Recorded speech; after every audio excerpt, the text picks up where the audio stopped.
So, Michelle. So, David. Like, you were at Tay Tay, weren't you? I went to Taylor Swift. I've seen the video footage.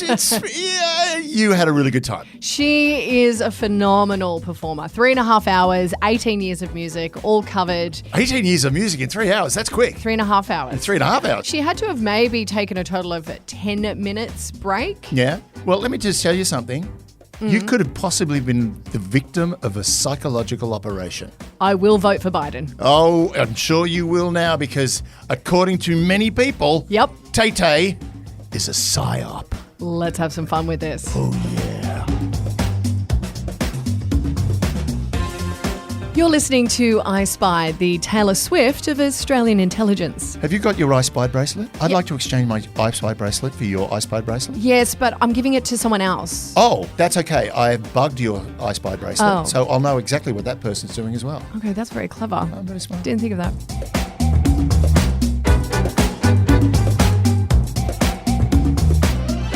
Hello and welcome to I Spied. My name's Michelle Stevenson. I'm here with David Callan. Now, we are talking about Taylor Swift and PsyOps, but before we go any further, we do have to have a quick kind of brief overview.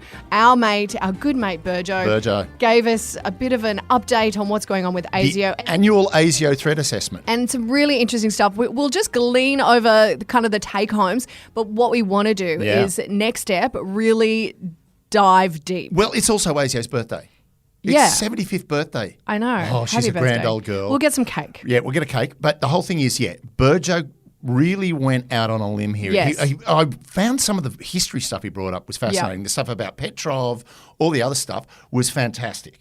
But the other thing that was really interesting was, of course, the A-team. Yes, the A-team and the parliamentarian. And the parliamentarian that's been caught up by the A-team, the A-team being a foreign intelligence network in Australia. Really, and of course, what's the question everyone's asking? Who's the politician? Yes, and like I even got asked this question on Sky News and, you know, of course, I was with people who were pro outing him and I know Joe Hockey's kind of gone really, really hard on outing him. But as you said, you can't do that. You can't. And there's a couple of reasons why, and let's not get into those now. I think we save it for when we talk about that. But the other really interesting point that came up was the story of Guardian, who was an extremist, who was an agent in an extremist organisation, and the story about how basically his family thought he'd gone nuts. Right. So ASIO took him inside, brought him inside into the actual Ben Chifley building with the family and went, he's a good guy.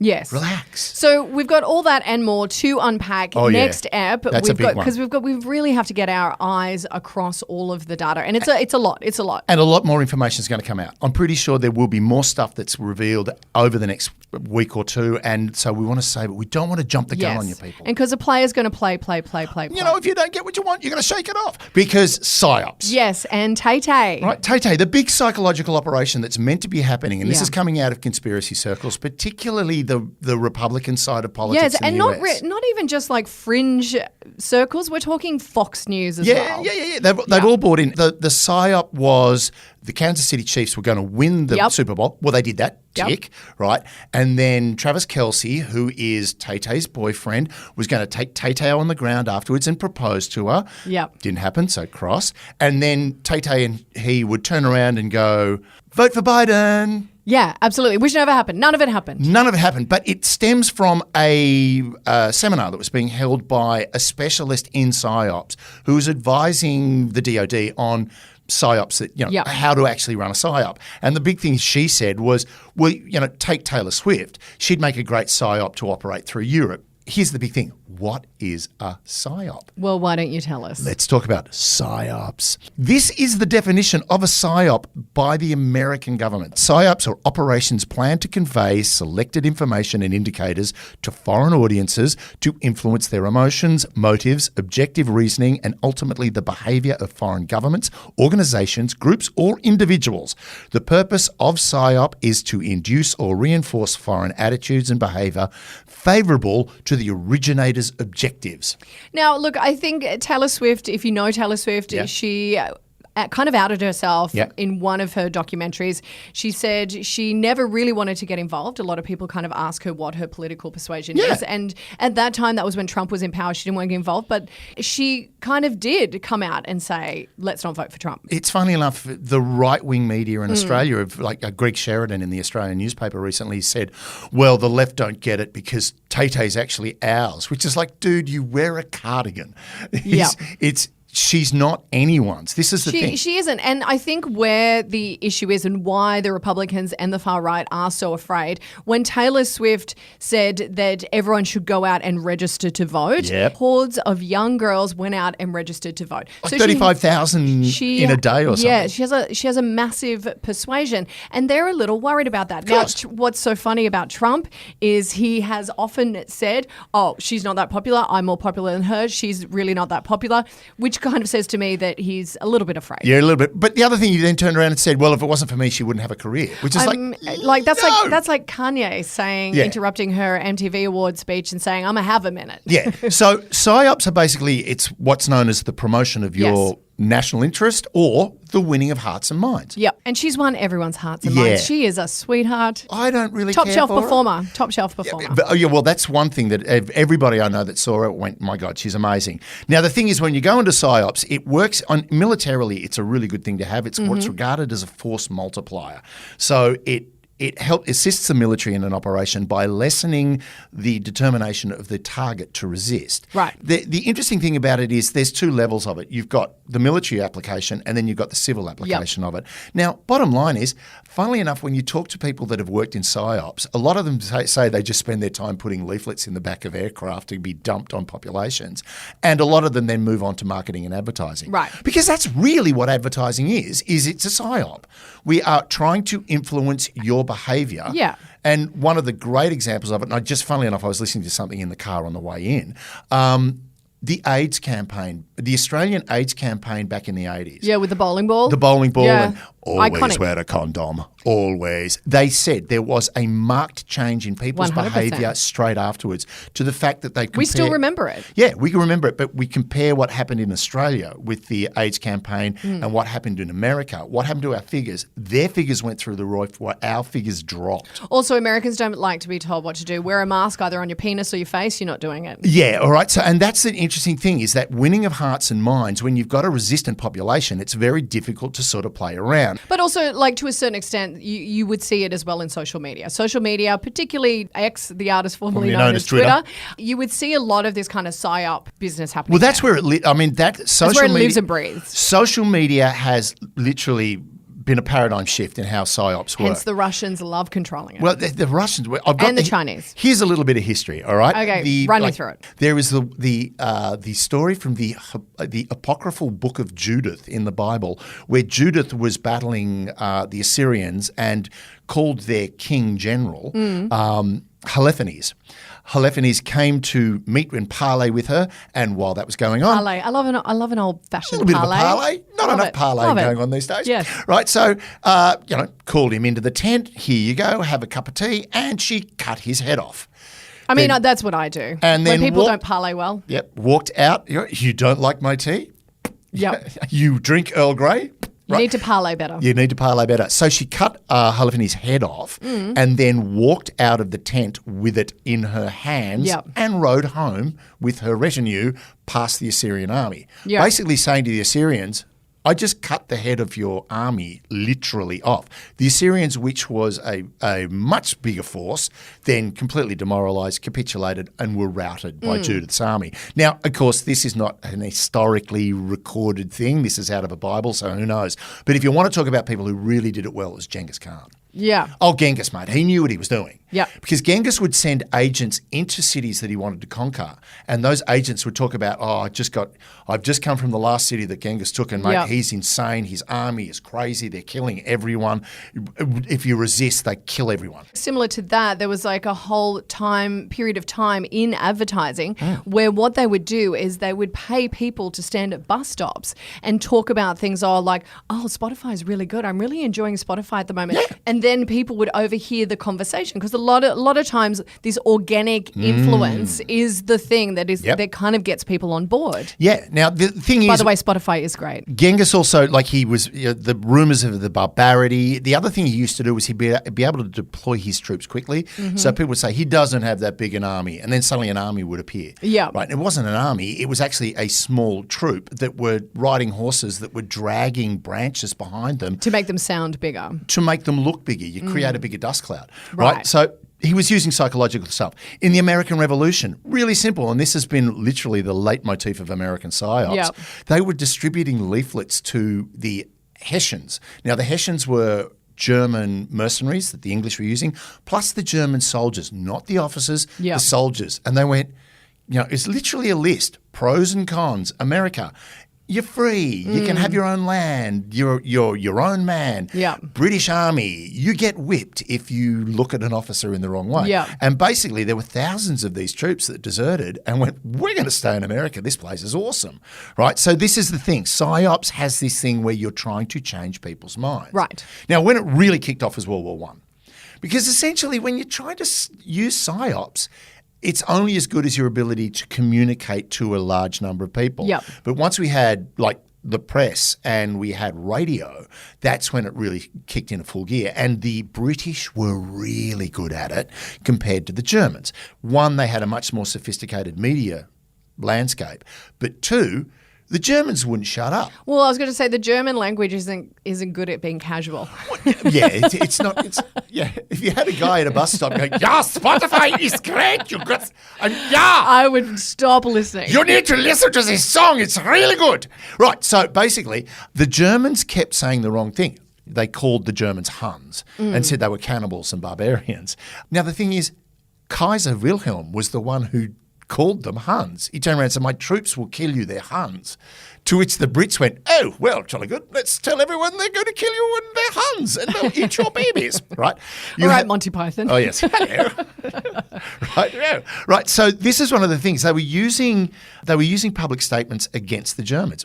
Even the Germans were sitting there going, why are we doing this when everyone thinks we're assholes? Well, it's kind of what media can do in some regards now, right? It's like it determines whose side they are on. Like in regards to, the Israel war, the way the media has been portraying that kind of reflects in people's feelings. Well, UNRWA's a really good case of that, where basically they've turned around and said there were 12 people out of an organisation of 13,000 that definitely did something that may have possibly been related to, and all the evidence is pointing to that never happened. Yeah. But you know what? You get in front of the field if you control the narrative to start with, because the Germans learnt in the 20s and 30s, like the Nazis really learnt how to psyop, and they psyoped well. One thing they did is they psyoped their own population. Yeah. Right? Because the Nazi Party had just bought up all the presses. Yeah, and they kind of really made a lot of Germans believe that was the way to move forward. I mean, the other thing they did, and this won't surprise you, they knew that media control was really good. Yeah. The other thing they realised were rallies.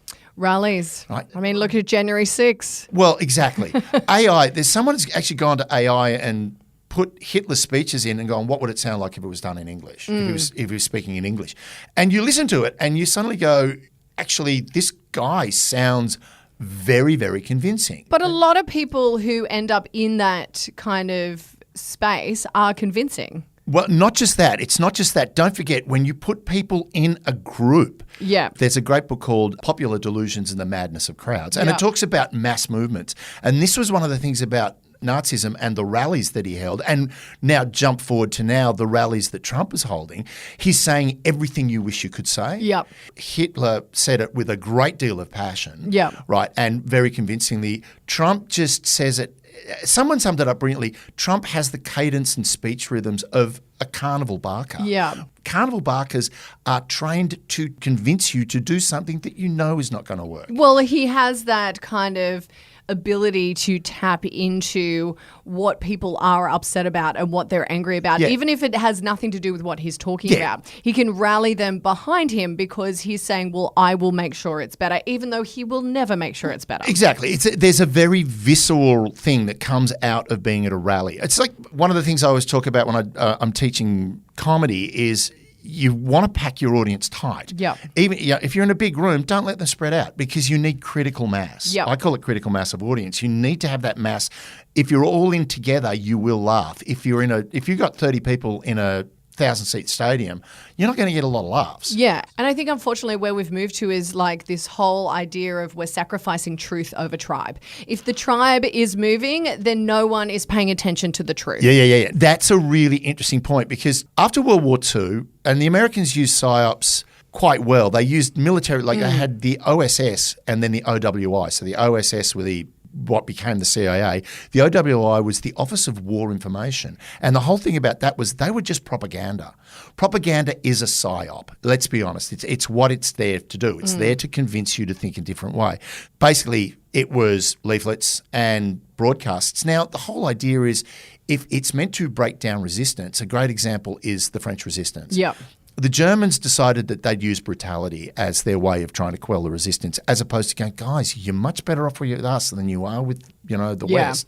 The problem with that is using brutality actually creates resentment. That resentment then becomes resistance. And I mean, that's one of the things going back to Gaza and Israel. That is one of the problems that Israel will have if they ever manage to broker peace. You are going to have a lot of very resentful people that were left to starve for months because of a military action going on literally on their doorstep. Look, this is all really interesting, but you know what else is interesting? An ad break. Great. Bye.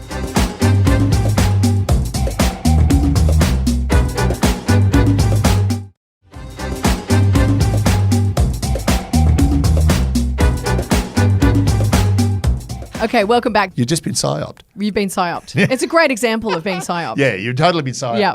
Right, so during the Cold War, the Russians really went to town with psyops. Yep. But the Russians have always been very good with psyops because the Tsars used to use it on their own population. Yep. They'd also use it on foreign populations, mainly more foreign governments.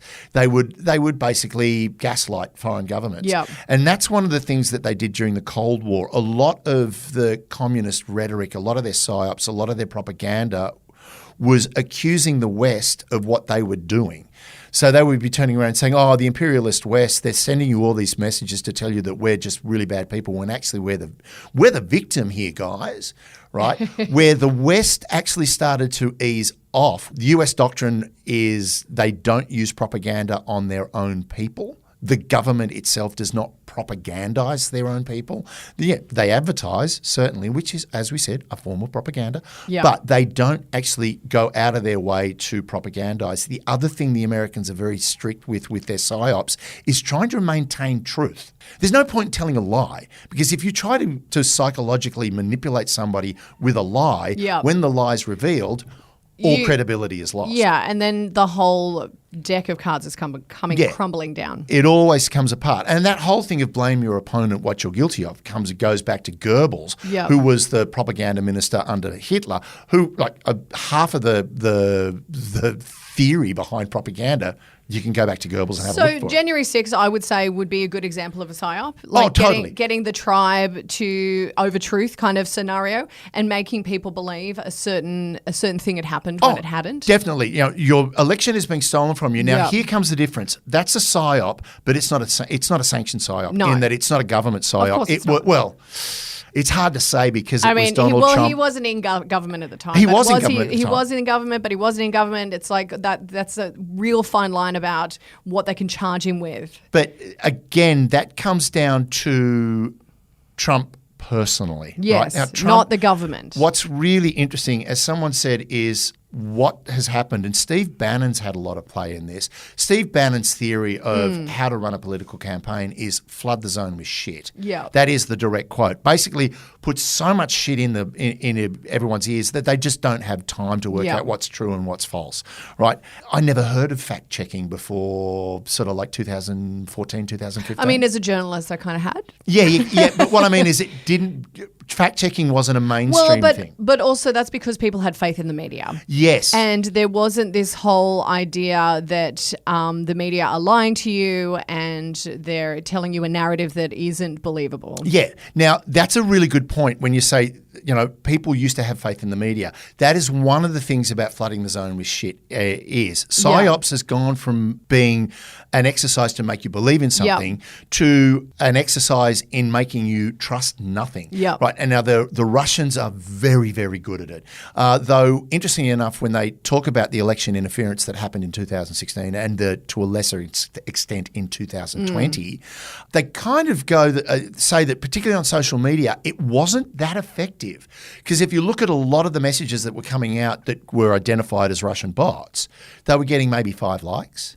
Whereas there were people that were putting messages out that were getting thousands upon thousands of likes. The whole idea of Russian bots, again, it's just flood the zone with shit. Keep people guessing. And that's what they did with Twitter. Yeah. They literally flooded the zone with shit. And, you have that example. You've got definitely election interference is a form of psyop. What happened with Brexit, I believe, was a form of psyop. 100%. I think it was really, really badly done. Yeah, because as soon as England did the Brexit, they were like, what do you mean I can't just duck over to Europe? Yeah, hang on. What happened to that 38 billion pounds that we were going to get back? And what about all that fruit and veggies we used to get? That was the classic thing. They just didn't even know what Brexit was. The brazenness of that campaign as well. When Nigel Farage actually got up and said, I know we said you get 38 billion pounds back. That wasn't true. No. It's like, dude, that's a lie. Well, but he got away with it. Yeah, well, they do. This is the thing, is because they're playing psyop games, they do get away with it. So once again, we need to focus on truth over tribe. Right. Pretty much every government in a way does psyops. But Australia actually kind of had a little psyop department of its own in the 70s. Oh, great. Yeah. Psychedelic psyops? Yeah, no, not quite. It'd be nice. It was all Paisley. Nice. That's why Paisley was so popular back then. And bell-bottoms. They went, let's screw everyone by making them wear bell-bottoms. They really did. Yeah. Can't unsee Yeah, I'm it. sorry. 80s and pirate shirts I got sucked into. Yeah. Right. Now, basically it was called the Political and Social Research Section. Yeah. And it was part of the Department of Foreign Affairs. Now, what happened was the Brits had a thing called the IRG, which was the Information Research Group, which was their massive propaganda arm. And they were losing agency essentially in Southeast Asia, the Asia Pacific really. Malaya had gone really badly. They were moving out of Singapore. They were moving all the military bases out. Yeah. And what was really interesting is they were very heavily involved in the overthrow of Sukarno, to the point where they were actually promoting people to go out and riot. Now, and also they were very heavily involved in the invasion of Timor of East Timor by Indonesia. Australia was kind of involved in that too. But this political research set basically was created to feed propaganda into Southeast Asia. It just didn't last. Funnily enough, Australia sort of went, we've never been able to do that. We have a very good system of doing it. We just build infrastructure. No, not just that. We also had, I think it's Australia Radio. Yeah, we had the Australian radio. Well, we had the television network too that was going through the TV network. ABC. Yeah, the ABC network that was going in, and then it was shut down. Because they were onto us. Well, but the thing is, particularly a lot of the Pacific Islanders, the Oceania, and Micronesia and Polynesia, they loved it. Yes, because they had access to actual news for the first time. Well, they were not just actual news; they were getting access to really, really accurate weather reporting, particularly in cyclone season. Yeah. By sending that information out, by going, "Hey guys, be careful, there's a really bad king tide coming in," all that sort of information, that makes the people in Tuvalu go, oh my God, these guys care about us. Right? And that is the influencing of hearts and minds. Yep. It's that whole idea of, well, guys, let's put plumbing in everyone's village and that'll help. Unfortunately, when it's at the point of a gun, people feel a bit strange.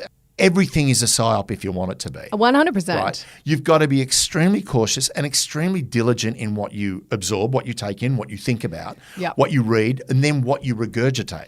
Which is also why I deleted X off my phone. Yeah, so I'm not perusing that kind of information, because for a while there, particularly when they were doing the For You as opposed to the following, I was getting a lot of stuff that I was like, what? And I was starting to believe it. And I'm like, well, hang on, this isn't like the way I think. Yeah. So it's definitely pervasive in that kind of social media sphere. But I will say, Taylor Swift kind of a psyop because let me tell you, I wasn't into any of her songs, but I was desperate to see her. Yes. Desperate to see her. And then I was like, why am I desperate to see her? Because everyone else wanted to see her. Yep. So you know what? Maybe she's a psyop. But she's a psyop for, I believe she's a psyop for the bead industry because how many people made friendship? There was a lot of sequins going on. But again, think of it this way. In that, I mean, she's an industry. She's a machine. She was even promoting her album at the concert. Like that woman is a machine. Yeah. She knows exactly what she's doing. Yeah. And she's probably going to run for president one day. Oh my God, Tay Tay the president. I'm here for it. Sequins. We need more sequins in the White House. So a sequined American flag? I'm there for it. I'd be down for it. So look, psyops, bottom line, don't trust everything you read. No. Trust and verify. Truth over tribe. Yeah. Truth over tribe, people. And wear a sequin if you want. Always.